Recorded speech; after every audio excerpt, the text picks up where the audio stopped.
그러니까 복음에는 특별히 가장 중요한 말씀 무엇이죠? 복음에는 하나님의 의가 나타나서라는 것이죠. 이신칭의, 그죠? 또 갑자기 어려운 이야기를 드렸나요? 이신칭의, 하나님께서 우리를 의롭다고 선언해 주신 그 은혜, 그죠? 하나님께서 우리를 의롭다, 법정적 용어라고 말씀드렸습니다. 우리를 너는 의로워라고 우리를 선언해 주신 그 은혜가 복음에는 하나님의 의가 나타나서, 복음 무엇이죠? 예수께서 죽으시고 다시 사신 그 복음 말입니다. 그 복음에는 하나님의 의가 나타나서, 나타냈다는 것은 감춰져 있던 것을 드러내 보여주셨다는 것이죠. 하나님의 의로우심을, 하나님의 의로우심은 관계의 진실함이라고 그랬어요.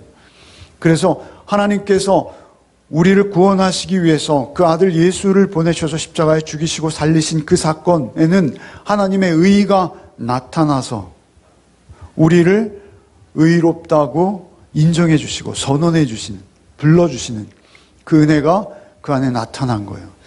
그 은혜가 나타난 것, 그것을 우리가 힘입어서 사는 것이죠. 이제 1장 18절부터 오늘 본문이 있는 5장 1절 바로 전인 4장 25절까지 모든 언급된 내용을 이제 가지고 그렇게 하나님 앞에 의롭다함을 얻은 자에게는 이러이러한 변화들이 나타난다. 그 하나님 앞에 의롭다함을 얻은 자는 이러이러한 삶을 살게 될 것이다 라고 사도께서 1장 18절부터 4장 25절까지의 결론을 5장 1절부터 11절까지 말씀하시는 것입니다. 그 5장 1절부터 11절까지 결론을 말씀하시고 다시 5장 12절부터 그 예수와 우리가 어떻게 연합해 가는가 아담과 비교하시면서 이렇게 또 말씀을 이끄실 거예요. 그런데 이 5장 11절로 11절 말씀은 바로 의롭다함을 얻은 자의 삶은 어떠한가라는 것입니다. 5장 바로 앞에 25절 말씀 한번 같이 읽어보실까요?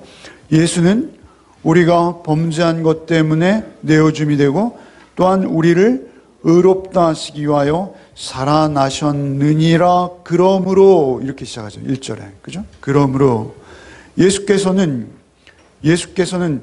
우리의 범죄함 때문에 내어줌이 되시고 또한 우리를 의롭다 하시기 위해서 다시 살아나셨느니라. 그러므로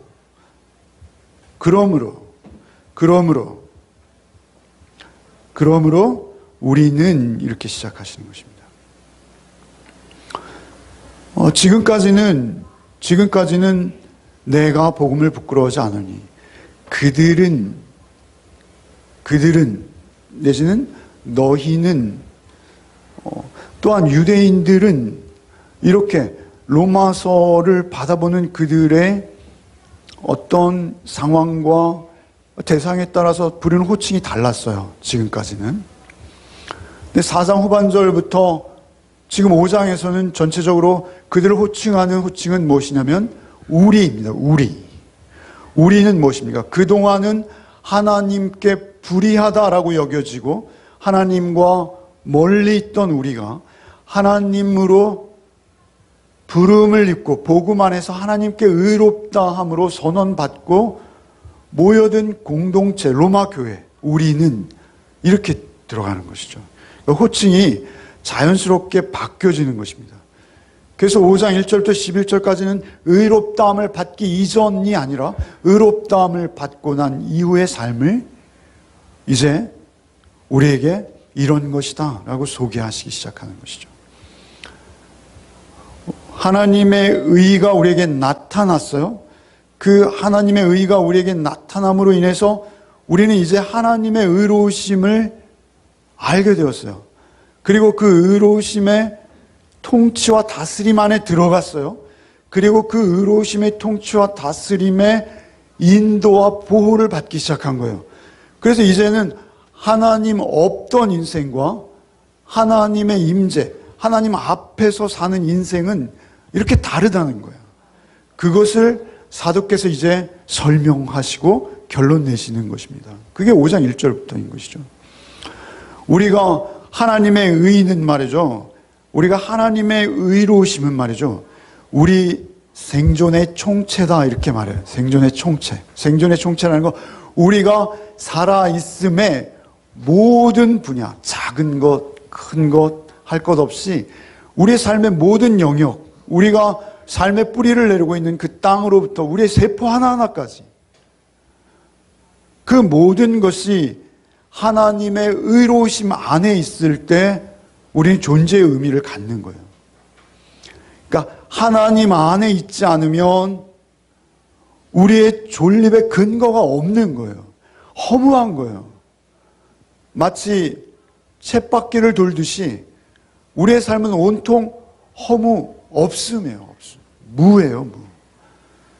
그런데 하나님께서 우리를 의롭다라고 일컬어 주심으로 인해서 우리는 하나님의 의가 우리에게 나타나서 하나님의 의는 누구라 그랬어요? 예수 자체라고 말씀드렸죠. 왜 한 번만 대답하십니까? 하나님의 의는 예수이지 않을 수 없는 거예요. 예수만 하나님의 의에서. 하나님 의는 뭐라고? 우리 관계라고 그랬잖아요. 그죠? 우리의 관계예요. 하나님의 의가 우리에게 나타났다라는 것은 하나님을 모르고 하나님을 등지고 있던 우리가 이제 하나님의 임재 가운데 함께 있다는 거예요. 그래서 우리가 복음에는 하나님의 의가 나타나서 믿음으로 믿음이라 오직 의는 믿음으로 말미암아 살리라라는 믿음으로 말미암아 산다는 것은 우리의 삶의 모든 영역이 오직 하나님과 연관되어서 하나님의 임재 앞에 사는 거예요. 이것은 무엇이냐면 잘 사는 것이 무엇이라는 거예요. 도대체 인간이 잘 사는 것은 잘 먹고 좋은 집에서 사는 것, 그것을 잘 산다라고 해요. 세상 사람들은. 그죠? 웰빙. 근데 우리는 잘 사는 것이 그런 것이 잘 사는 게 아니고 우리가 믿음 안에서 산다라는 것은 무엇이냐면 하나님과의 회복된 관계 속에서 산다라는 거예요. 그러니까 환경과 여건이 좋아서 잘 사는 것이 아니라 우리는 관계로 사는 거예요. 관계로. 그리스도인의 삶은 하나님, 살아계신 하나님을 의식하고 그 하나님을 항상 내 마음에 모시고 하나님 안에서 새 삶을 시작하는 것, 그것이 그리스도인의 삶인데요. 여러분, 우리 가정을 놓고 한번 생각해 보죠. 우리 가정이 말이죠, 정말 끼니 때마다 기가 막히게 잘 먹는 거예요. 그리고 아파트는 말이죠, 숲속에 있어요. 아침에 눈을 뜨면 새가 지저귀고요, 선선한 공기가 불어오고요. 그런데 집안 식구들이 왼수인 거예요. 서로 얼굴만 보면 못 잡아먹어서 네가 돈만 매달 주면 다야 뭐 이런 거 있잖아요. 여러분은 전혀 그런 관계가 아니시기 때문에 이해가 잘 안 가시겠지만 그런 집들도 있습니다. 그런 관계가 될 수 있고 어떤 집은 아주 가난해요. 아파트가 아니에요. 지하예요. 먹는 것도 김치요? 김치도 없어요. 김치도 없어서 밥 한 숟가락, 간장 한 번. 네. 그런데 서로 바라보기만 해도 그렇게 좋을 수가 없어요. 그저 바라볼 수만 안 되는데 이젠 유행가 못 하나 봐요. 있어도 좋은 사람 뭐 이런 거 있었어요. 예, 죄송합니다. 그저 바라볼 수만 있어도 좋은, 그저 바라보기만 해도 너무나 사랑스러운 그런 관계가 하나님의 나라라는 거예요. 하나님의 나라는 우리의 여건과 형편과 처지가 아니라 하나님과 나와의 관계인 거예요. 하나님을 생각만 해도, 하나님의 임재를 품기만 해도, 하나님이 나와 함께 하시는 것, 그거 하나로 내가 있는 그곳이 하나님과의 관계 하나로 충분합니다. 그게 하나님이 우리를 의롭다라고 선언하신 상태인 것입니다. 복음에는 하나님의 의가 나타나서 하나님께서 우리를 의롭다라고 인정하고 나니까 우리의 삶은 모든 영역이 어떠한 자리에서 어떤 환경에서도 하나님 한 분 나와 함께 하시니 저는 충분합니다. 이 고백이 우리에게 있는 것, 그것이 하나님의 의의 관계예요. 그렇게 되어졌을 때 1절 같이 한번 다시 읽어보겠습니다. 그러므로 우리가 믿음으로 의롭다 하심을 받았으니, 이게 우리 17절까지잖아요. 또 읽읍시다. 우리 주 예수 그리스도로 말미암아 하나님과 화평을 누리자. 하나님과 화평을 누리자라는 거 우리 잘 알고 있죠. 하나님께서만 주시는 평안, 하늘로부터 오는 평안. 그런데 우리가 그것을 알 때 말이죠, 우리에게 더욱 중요한 것은 믿음으로 의롭다함을 받아서 누리는 화평. 그게 중요한 거예요. 그게 무슨 의미냐 라고 하실 텐데요, 우리는 이 화평을 평안이랑 편안함이랑 혼돈할 수 있어요. 우리가 아무 일 없이 편안하고 평탄하고 그저 남편은 꼬박꼬박 월급 받아오고 자녀들은 꼬박꼬박 성적표 가져오고, 그것을 우리는 화평이라고 얘기할 수, 받아들일 수 있는데 그런 화평이 아니에요. 하나님과 의를 회복해서 오는 화평. 화평이라는 것은 무엇이냐면 그 전에 우리가 불화했다는 거예요. 불화. 불편한 관계였어요. 그러니까 화평이라는 것은 말이죠, 불편한 관계의 두 인격이 서로 만나서 새로운 평화를 이룬 상태, 그런 화평인 거예요. 여기서 말하는 화평은.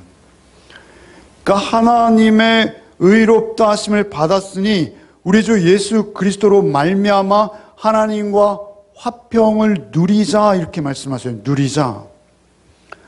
그런데 이 화평은 말이죠, 우리가 화평치 못하던 시간이 있었다는 거예요. 그런데 그 화평치 못하던 두 인격이, 하나님도 인격이십니다. 우리도 인격이죠. 그 두 인격이 만난 거예요. 만나서 화해한 거예요. 그게 하나님께서 우리를 의롭다고 불러주시는 거예요. 여러분, 우리와 하나님의 관계는요, 로마서에 보면 이런 표현들이 있어요. 육신의 생각은 하나님과 원수가 되나니 본질상 진노의 자녀. 에베소 2장 말씀이죠. 그런가 하면 하나님의 생명에서 떠나 있었다. 이런 우리의 신분적 한계를 성경 계속 반복해서 우리에게 교훈하셨잖아요. 그러던 우리가 이제 그 기가 막힌 죄의 자리에서 하나님의 사랑을 힘입어 십자가에 죽으시고 다시 사신 예수로 인해서 우리가 하나님의 관계가 화평해진 상태, 그것을 우리가 적극적으로 누려야 된다는 거예요. 늘 묵상하고 떠올리고 생각하고, 그리고 하나님을 더 가까이, 하나님께 더 가까이 나가는 삶을 여러분 의식적으로 의식하고 누리셔야 한다는 것입니다. 그래서 우리가 하나님 앞에 의롭다라고 인정을 받은 자의 첫 번째 특징, 첫 번째 복, 그것은 무엇이냐면 하나님이 우리를 의롭다라고 불러주심으로 누리게 되는 우리의 화평, 그 화평을 우리가 누리자, 충만히 누리자, 이렇게 말씀합니다. 마귀는요, 사단은 우리에게 한 가지를 심어주려 하는 거예요. 우리의 한 가지로 사단은 우리를 유혹하는 거예요. 그것은 무엇입니까? 네가 지금 무슨 하나님과, 너를 좀 생각해봐. 너와 하나님이 가까워질 수 있니? 네가 하나님을 모시기에 적당해? 우리에게 늘 그런 자아식을 우리에게 주는 거예요. 그래서 우리의 자아식이 하나님과 거리감을 갖게 하고 하나님과 떨어지게 하는 거예요. 사단의 목적은 하나입니다. 그런 사단의 속삭임, 유혹 속에서도 우리는 늘 하나님은 우리를 의롭다 하셨어. 하나님께서 나를 의롭다고 선언해 주셨어. 그래서 난 하나님께 나가는 거야. 그 고백이 있어야 되는 것이죠. 그렇게 하나님께 나아갈 때 2절이 우리에게 이루어지는 것이죠. 2절 한번 읽겠습니다. 또 그로 말미암아 우리가 믿음으로 서 있는 이 은혜에 들어감을 얻었음에 하나님의 영광을 바라고 즐거워하느니라. 또한 그로 말미암아 1절에도 그러므로 2절에도 그러므로 말미암아 순서가 있는 거예요. 우리가 하나님께 의롭다함을 얻고 하나님과 화평의 관계를 이루자 우리가 서 있는 곳이 변했어요. 그것이 어디예요? 믿음으로 서 있게 되었어요. 그런데 그 자리는 어디예요? 은혜의 자리예요. 은혜에 들어감으로 말미암아 우리가 그로 말미암아 하나님과 화평을 누리고 의롭다 하심을 일컬음을 받고 화평을 누림으로 말미암아 우리가 믿음으로 서 있는 이 은혜에 들어감을 얻었으며, 어떤 성경에는 사실 믿음이라는 단어가 의역이에요. 어느 성경에 없는 단어예요. 그래서 은혜에 서 있고 이렇게 번역한 성경도 있어요. 은혜 위에 서 있는 거예요. 여러분, 우리가 하나님과 화평을 이루면 하나님의 은혜의 보좌 앞에 담대히 나가는 것입니다. 그래서 하나님은 우리를 죄악 중에도 불구하고 의롭다 선언해 주신 하나님의 은혜를 힘입어서 우리가 하나님의 은혜 보좌 앞에 서 있는 거예요. 다른 곳에 서 있으면 안 된다는 것이죠.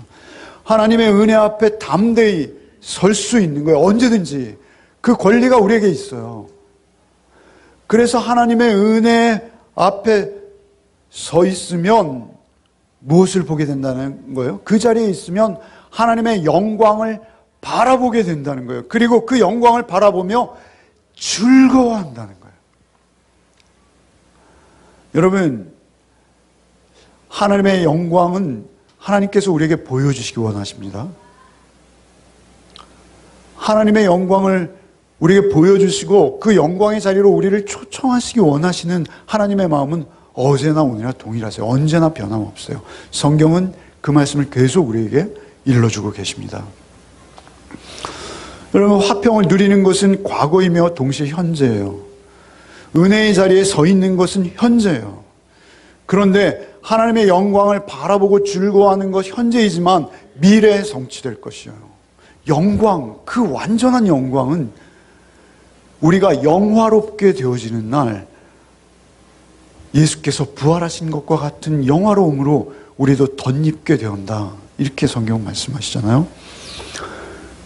과거와 현재와 미래가 현재적으로 다 그 뿌리를 두고 있지만 구별되어서 조금은 구분을 두고 나타나고 있습니다. 화평을 누리고 은혜의 보좌 앞에 서서 영광을 바라보는 거예요. 그 영광을 바라보기 원하시는 주의 마음은 예수께서 십자가를 지시기 전날 요한복음 17장 24절에 아버지여 내게 주신 자도 나 있는 곳에 나와 함께 있어 아버지께서 창세전부터 나를 사랑하심으로 내게 주신 나의 영광을 저희로 보게 하시기를 원하옵나이다. 예수를 영광스럽게 볼 수 있는 안목, 영광인 거예요. 우리가 하나님의 나라에서 예수를 배우는 거예요. 예수를 배우는 영광. 베드로전서 1장 7절 말씀에 베드로 사도께서는 너희 믿음의 시련이 불로 연단하여도 없어질 금보다 더 귀하여 예수 그리스도에 나타나실 때 칭찬과 영광과 존귀를 얻게 하려 하심이라. 그리스도께서 나타나실 때 우리가 온전한 영광을 입을 수 있게 되는데, 우리가 이 땅을 살면서 문득문득 그 영광을 보는 거예요. 성령님의 도우심으로. 우리가 입을 그 영광을 은혜의 보좌 앞에 담대히 서서 있을 때 그 영광이 보이는 거예요. 그 영광을 스데반은 보았어요. 언제 보았습니까? 그가 돌에 맞아 죽어가면서 하나님 보좌 우편에 일어서 계신 예수를 배울 수 있었어요. 우리에게 필요한 만큼 하나님은 우리에게 그 영광을 보여주세요. 바울 사도는 다메섹에서 하나님의 영광을 보고 눈이 멀어버렸어요. 여러분, 그 영광을 우리가 완전히 볼 수는 없으나 하나님께서는 그 영광을 여기서 우리가 볼 수 있을 만큼 보기를 원하십니다. 은혜의 보좌 앞에 담대히 나가면 우리가 그 영화롭게 되어질 그날을 소망하게 되는 거예요. 그래서 은혜의 보좌 앞에서 그 은혜가 우리에게 온전히 입혀지는 그날, 주의 부활체처럼 우리도 영화롭게 덧입게 되는 그날을 바라보게 되는 것이죠. 그래서 우리는 환난을 이길 수 있는 거예요. 환난도 즐거워하는 거예요. 3절과 4절을 한번 읽어보겠습니다. 시작. 다만 이뿐 아니라 우리가 환난 중에도 즐거워하노니 이는 환난은 인내를, 인내는 연단을, 연단은 소망을 이루는 줄 알미로다. 우리가 하나님 앞에 의롭다함을 칭함받으면 우리는 말이죠, 화평해요. 은혜의 보좌 앞에 서요. 하나님의 영광을 바라요. 그리고 그를 소망해요. 그렇기 때문에 우리에게 환난이 오면 오히려 즐거워한다, 이렇게 말씀하세요. 환난을 즐거워한대요. 왜 그렇습니까? 환난은 인내를, 인내는 연단을, 연단은 소망을 이루게 하시는 줄 우리가 알기 때문이다, 이렇게 말씀해요. 여러분, 환난은요, 우리 그리스도인들에게 말이죠, 쓸데없이 쌓인 지방 덩어리, 그 비계 덩어리를 녹여버리는 힘이 있습니다. 여러분, 우리가 환난은 말이죠, 우리에게, 그리스도인에게는 복인 거예요, 여러분. 왜 그렇습니까? 우리가 살고 있는 이 세상은 공중권세 잡은 자들이 좌지우지하고 있는 세상입니다. 우리가 그리스도인으로 이 땅을 산다는 것은 결코 평안만을 기대할 수 있는 삶이 아니라는 것을 분명히 우리에게 말씀하시는 거예요. 이 로마서를 받고 있는 로마서의 수친이었던 로마에 있는 그리스도인들을 한번 여러분 상상해 보십시오. 이제 그들은 너무나 끔찍한 환난이 그들을 기다리고 있어요.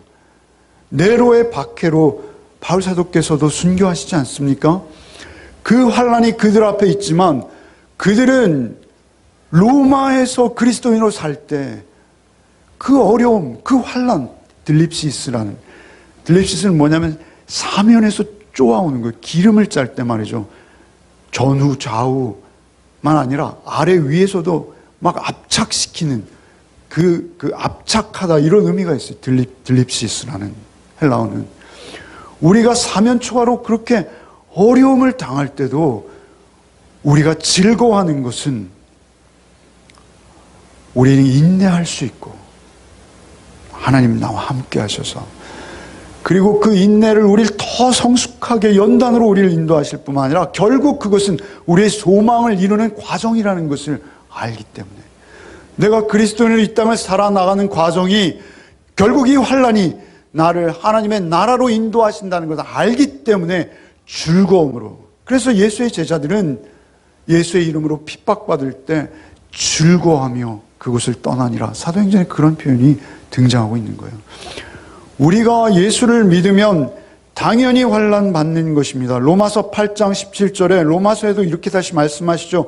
자녀들이면 또한 후사 곧 하나님의 후사요 그리스도와 함께한 후사니 우리가 그와 함께 영광을 받기 위하여 고난도 함께 받아야 될 것이니라. 여러분, 그리스도의 역사는요, 기독교의 역사는요, 평안할 때 이루어지지 않아요. 기독교의 복음은요, 박해 속에서 피어나는 거예요. 어려움 속에서. 여러분, 우리 대한민국의 기독교 역사가 일천하지만 우리가 지금 평안할 때 우리는 오히려 세상에서 지탄을 먹어요. 왜 그랬습니까? 우리의 믿음이 드러나지 않아요. 밟히는 소금처럼 될 수 있어요.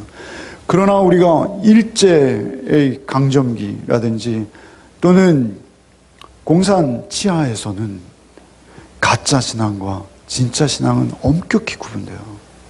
너무나 달라요. 그리고 그 환난 속에서만 진짜 신앙은 보석처럼 우리에게 보여지는 거예요. 그러나 우리에게 그토록 큰 환난이나 고통은 없으나 우리가 우리의 작은 관계들 속에서 우리 가족과 우리의 모든 이웃과 친척들과의 또는 우리 직장에서의 관계 속에서 환난이 있어요. 어려움이 있고 박해가 있어요. 그리스도인으로 여러분이 거룩과 경건을 살아내려고 하면 환난은 반드시 있어요. 그냥 섞여 있으면 환난은 없습니다.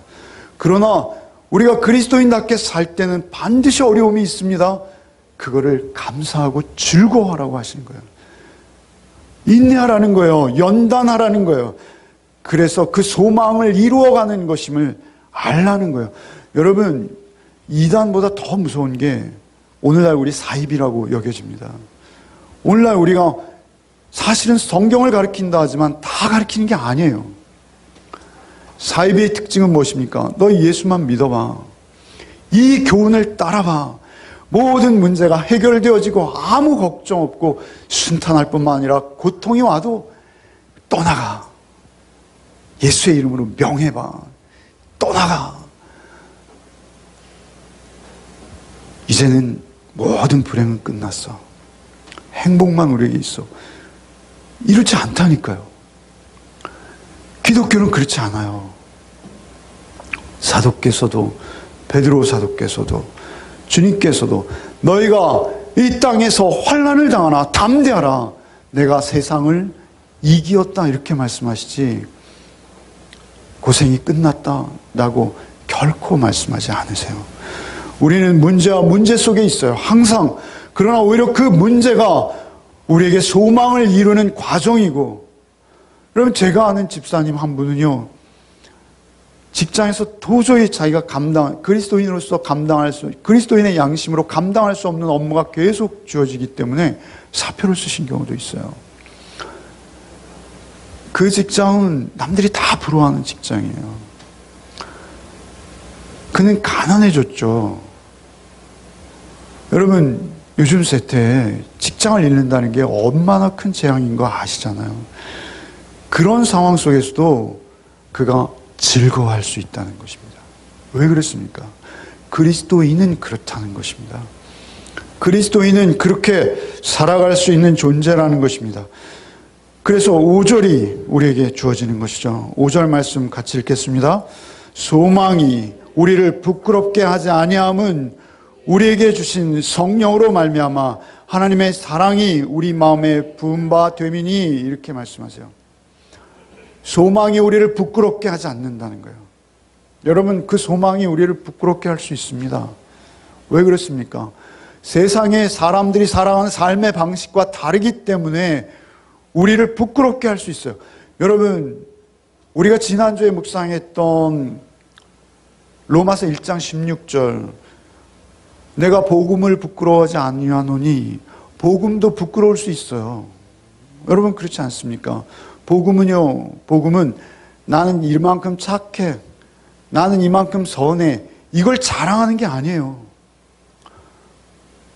복음은 나는 정말 세상에 법 없어도 살 사람이야, 이게 복음이 아니에요. 복음은 뭐예요? 나는 죄인입니다. 나는 태초의 죄인입니다. 나는 원초적 죄인입니다. 내 속에는 죄밖에 가진 것이 없습니다.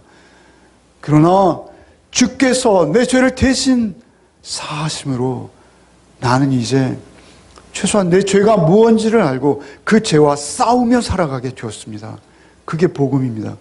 그 나를 구원한 예수는 저 마국간에서 태어나시고 십자가에 죽임당하신 하나님의 아들이십니다.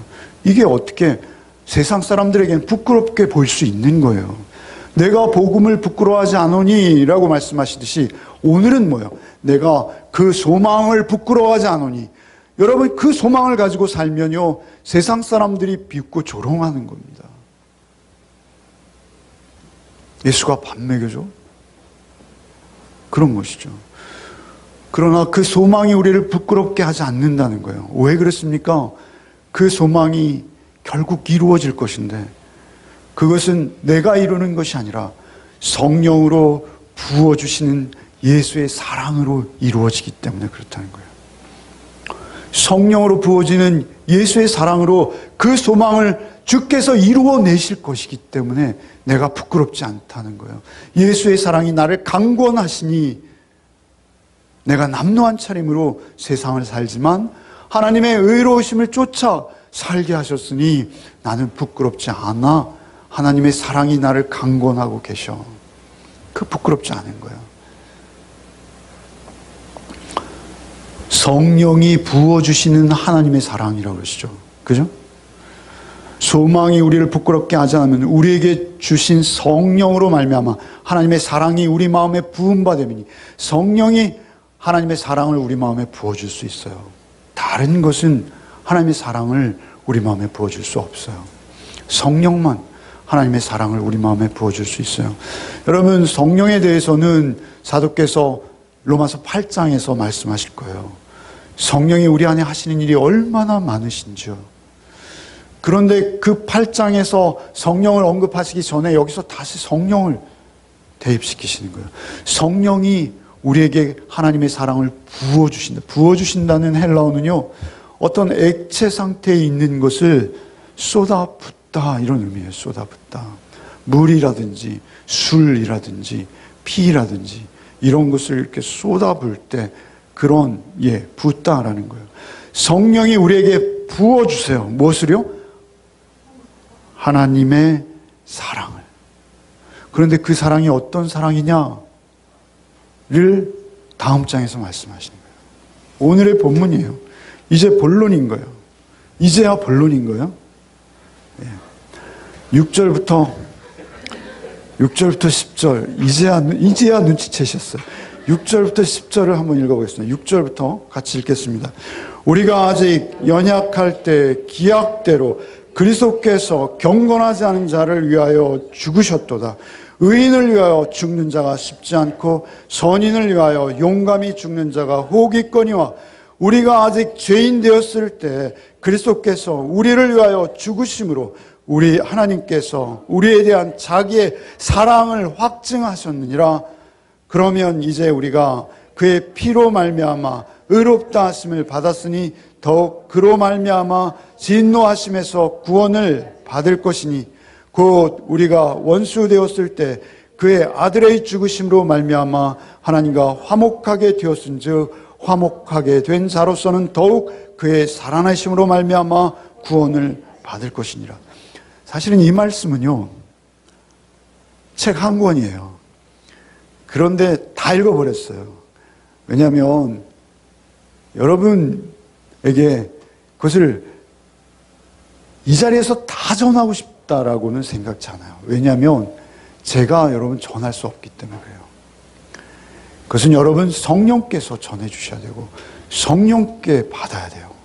여러분, 저는 개인적으로 제가 신앙생활을 하면서 참 좋아하는 말씀입니다. 제가 노란 글씨, 빨간 글씨로 표시를 해놨죠. 하나님께서 우리를 사랑하신 때가 있다는 거예요. 우리의 사랑하신 때가. 여러분, 우리가 착각하면 안 되는 것이 우리가 어떤 좋은 일을 하고 선하고 착하고 우리가 강하고 우리가 뭔가 그럴듯해서 하나님이 우리를 사랑하신 게 전혀 아니라는 거예요. 우리를 사랑하신 시점, 그 때가 중요하다는 때. 어느 때요? 연약할 때. 두 번째, 어느 때요? 죄인 되었을 때. 세 번째, 어느 때요? 우리가 하나님과 원수 되었을 때요. 그 세 때를 말씀하시는 거예요. 연약할 때라는 것은 우리가 하나님께 나갈 만한 아무것도 없는 그때. 그때. 우리가 연약해서 도저히 하나님 앞에서 아무것도 아닌 허무 그 자체일 때, 하나님께서 그때 우리를 위해서 죽으셨다, 특별히 사랑했다 이렇게 말씀하지 아니하시고 죽으셨다라고 말씀하세요. 하나님의 사랑은요, 죽으시는 사랑이에요. 여러분, 인간은 서로 사랑한다는 말을 많이 하잖아요. 그죠? 사랑해, 사랑해. 그러나 그 사랑이 실제적이고 실증적으로 우리에게 나타나는 건 참 쉽지 않아요. 말은 할 수 있으나, 그러나 하나님의 사랑은 그렇지 않아요. 하나님의 사랑은 립서비스가 아니에요. 하나님의 사랑은 역사 가운데 하나님이 직접 찾아오신 사랑이에요. 그래서 역사 가운데 십자가에 죽어버리신 사랑이에요. 그런데 그 사랑은 우리가 연약할 때, 우리가 하나님의 사랑이 뭔지도 모를 때, 우리가 내 잘난 맛에 나를 증명해내고 나를 성취시키고 나만을 위해서 그렇게 의를 행하고 나만을 위해서 착한 가면을 쓰고 있는 그때, 우리가 연약할 때 하나님이 우리를 찾아오셔서 역사 속에서 당신의 사랑을 확증하신 거예요. 죄인 되었을 때라는 것은 무엇입니까? 우리가 하나님과 단절되었을 때, 하나님과 전혀 연결될 여지가 전혀 없을 때 하나님께서 그때 우리를 위해서 죽으셨어요. 하나님과 우리가 원수 되었을 때라는 건 뭐죠? 하나님을 향해서 삿대질하고요. 하나님이 계시긴 어디 계셔? 하나님이 계시면 세상이 이 지경이야? 우리가 하나님을 욕하고 말이죠. 하나님을 원망하고 하나님 조롱하고 하나님 우리 마음에 두기 싫어하고 내 잘난 맛에 살고 있을 때, 하나님과 원수 되었을 때, 하나님과 원수 되었을 때, 그때 그 아들을 죽이심으로 우리에게 사랑을 확증해 주신 거예요. 여러분, 그 사랑을 우리가 잊지 말아야 된다는 거예요. 그 사랑이 우리의 소망을 부끄럽게 하지 않는다는 거예요. 그 사랑이 우리를 어디로 인도할지 알기에 우리는 부끄럽지 않은 거예요. 그 사랑을 그들에게 자랑하는 거예요. 부끄럽지 않다라는 것은 말이죠, 자랑한다는 거예요. 반어법죠. 반의적인 거예요. 그래서 우리는 하나님의 사랑을 전하는 자로 사는 것입니다. 6절에 기약대로라는 거예요. 기약대로. 역사 속에서 성경에 약속하시고 기록하시고 또 기록하시고, 우리 열왕기를 봤잖아요. 신명기를 보았잖아요. 창세기를 보았잖아요. 그 기록하고 기록하신 대로 역사 속에서 오셔서 죽으시고, 그 죽으심의 의미를 이제는 신약 성경을 통해서 우리에게 밝히 알 수 있도록 남겨주시는 것이죠. 이보다 더 완벽한 사랑이 어디 있습니까? 이보다 더 실증적인 사랑이 어디 있어요? 그렇게 사랑하시는 거예요. 여러분, 10절 말씀에 뭐라 하십니까? 화목하게 된 자로서 더욱 그의 사랑하심으로 말미암아 구원을 받을 것이니라. 화목하게 하신 자로, 그가 그렇게 우리를 사랑하고 죽어버리셨으면 그것으로 끝나는 것이죠. 그죠? 그러나 죽으신 것만 아니라 다시 사셨다는 게 우리에게 중요한 겁니다. 여러분, 우리 금요일 날 나누었죠. 아브라함의 믿음이 도대체 뭐죠? 아브라함의 믿음은 죽었던 자를 다시 살리시고 없는 것에서 있게 하시는 하나님을 믿으니 하나님께서 그를 의롭다 여겨주신 거예요. 우리 역시 말이죠. 예수의 십자가와 부활이 역사적 사실을 믿는 거예요. 그러면 우리의 삶의 태도는 뭐예요? 죄에게 지지 않는다는 거예요. 여러분, 우리의 신앙의 연륜이 오래되었거나 또는 짧거나 상관없이 우리가 신앙생활을 하면서 제일 위기가 뭔지 아세요? 저 같은 목사도요, 신앙생활을 하면서 위기는 오직 하나예요. 뭐예요? 하나님의 사랑이 멀리 있는 듯한, 죄가 나를 넘어뜨릴 때, 죄로 인해서 내가 철푸덕 쓰러져 버렸을 때, 아니 다시 일어날 수 없을 만큼 구덩이에 빠져버렸을 때가 있어요. 누구나 있어요. 우리가 구원 받았음에도. 그때 우리가 부끄러워하지 말아야 돼요. 우리가 다시 소망을 붙들어야 돼요. 왜요? 하나님께서 내가 연약하고 죄인되고 하나님 원수 되었을 때도 그 죽으심으로 그 사랑을 나에게 확증하셨는데, 이제 내가 예수로 거듭나서 예수 안에서 죄와 싸우고 있어요. 그러다가 넘어졌어요. 쓰러졌어요. 하나님께서 우리를 홀로 두지 아니하시고 그 연약하고 죄인되고 원수 되었을 때도 사랑하셨던 주께서는 우리를 반드시 찾아오신다는 거예요. 아니, 우리가 주님을 향하기만 하면 주님은 직접 오셔서 그 피 묻은 손으로 우리를 잡아주십니다. 그래서 오늘 본문에 이렇게 말씀하시는 거예요. 뭐예요? 그의 피가 어디 있습니까? 9절. 그러면 이제 우리가 그의 피로 말미암아 의롭다 하심을 받았으니, 주께서 우리가 우리의 삶의 태도를 말이죠, 하나님 앞에 죄의 심각성을 깨닫고 보혈을 의지해서 넘어질 때마다 주님을 힘입어 다시 새로워지는 피조물의 삶을 살아가고 있다면 하나님께서 우리를 얼마나 더욱 사랑스럽게 여기시겠어요. 우리가 연약하고 죄인되고 원수되었을 때에도 아들을 기꺼이, 아니 그 방법밖에 없다라고 여기시고 기꺼이 내어주신 그분이, 우리의 바뀌어진 삶의 태도를 아시는 그분이 우리가 죄로 쓰러졌다 해서 우리를 홀로 두시겠어요. 그 피가 우리를 일으키시는 거예요. 그 피가 우리를 찾아오시는 거예요. 또 넘어졌니? 또 쓰러졌니? 그 피가 우리를 세우시는 거예요. 그 피가 우리를 일으켜 주시는 거예요. 그래서 우리는 날마다 새로워지는 거예요. 없던 데서 새롭게 하시는 거예요. 그 창조의 섭리를 힘입는 거예요. 그리고 그 피로 우리는 살아갈 수 있게 되는 거예요.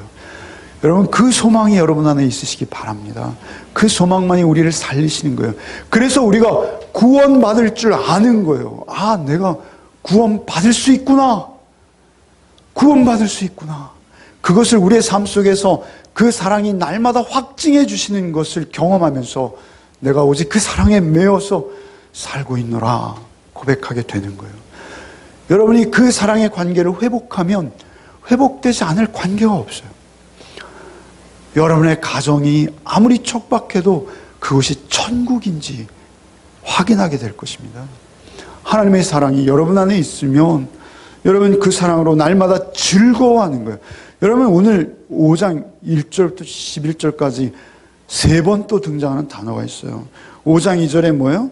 영광을 바라고 즐거워하느니라. 3절에 환난 중에도 즐거워하나니. 11절에 뭐예요? 또한 즐거워하느니라 하고 끝내고 있어요. 즐거워하느니라. 여러분, 우리 예수 믿는 것은요, 우리의 삶이, 늘 말씀드리지만 우리의 삶이 아주 힘들고 어려워서 우리의 삶에 내천자가 그려질 수밖에 없는 상황이 매일 있어요. 그런데도 즐거울 수 있는 거예요. 왜 그렇습니까? 하나님의 사랑이 우리를 강권하시고 우리를 소망 가운데로 늘 인도하셔서 그 소망이 우리를 붙들고 계시기 때문에 우리는 즐거울 수 있는 거예요. 그 즐거움이 여러분의 즐거움이 되시기를 바랍니다. 주님께서는 살아계셔요. 살아계시는데 어디 계세요? 지금 내 안에 살아계세요. 내 안에. 놀랍게도요, 구약의 인물들도 다 이 은혜로 살았어요. 여러분, 저는 이 말씀을 묵상하면서 일부 예배 때는 드리지 않았던 말씀입니다만, 여러분 다윗을 보세요. 다윗이 내가 사망의 음침한 골짜기를 다닐지라도 해를 두려워하지 않을 것은 주께서 나와 함께 하심이라. 주께서 내 원수의 목전에서 내게 상을 베푸시고 기름으로 내 머리에 부으셨다. 이렇게 선언하는 거예요. 내가 평생에 여호와의 집에 영원히 거할 것을 알기에 그는 사망의 음침한 골짜기에서도 찬양하고 찬송하며 거기 당당하게 걸어갔던 거예요. 여러분, 여러분의 한 주간의 삶이 그러한 삶이 되시기를 바랍니다. 주님은 여러분 홀로 두지 않으십니다.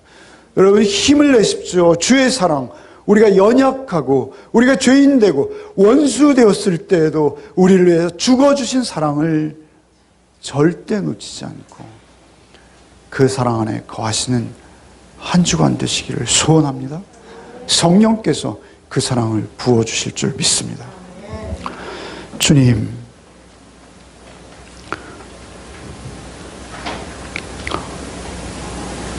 우리가 연약할 때, 우리가 죄인 되었을 때, 아니 우리가 하나님과 원수 되었을 때 날 위해 죽어주신 주의 사랑, 그것을 우리 성령의 도우심이 아니고 우리가 어떻게 알 수 있겠습니까? 주님, 성령께서 우리의 마음에 그 사랑을 부어주시고 또 부어주시고 또 새롭게 하시고 날마다 새롭게 하여 주옵소서. 그 사랑이 끝내 우리의 소망을 이루게 하실 줄 믿습니다. 우리의 구원은 그 사랑으로 온전히 이루어질 줄 믿습니다. 우리가 사망의 음침한 골짜기에 있을지라도 어떠한 극악한 상황 속에서도 우리가 넘어졌을 때에도 주의 보혈이 나를 일으켜 세우심을 잊지 않는 우리 한 주간 되게 하여 주셔서 환난 중에도 기뻐하며 그 승리의 노래를 멈추지 않는 우리의 삶이 되게 하여 주옵소서. 예수 그리스도의 이름 받들어 기도하옵나이다. 아멘. 이제는 우리 구주 예수 그리스도의 은혜와 하나님 아버지의 그 극진하신 우리가 참으로 다할 수 없는 그 사랑과 성령의 내주 교통 충만케 하시는 은혜가 우리가 연약하고 죄인되고 원수 되었을 때에도 우리를 위하여 죽임당하신 예수의 사랑을 늘 붙들고 승리하기를 소원하는 우리 열매 가족들 위해 이제로부터 영원토록 함께 계시기를 축원하옵나이다. 아멘.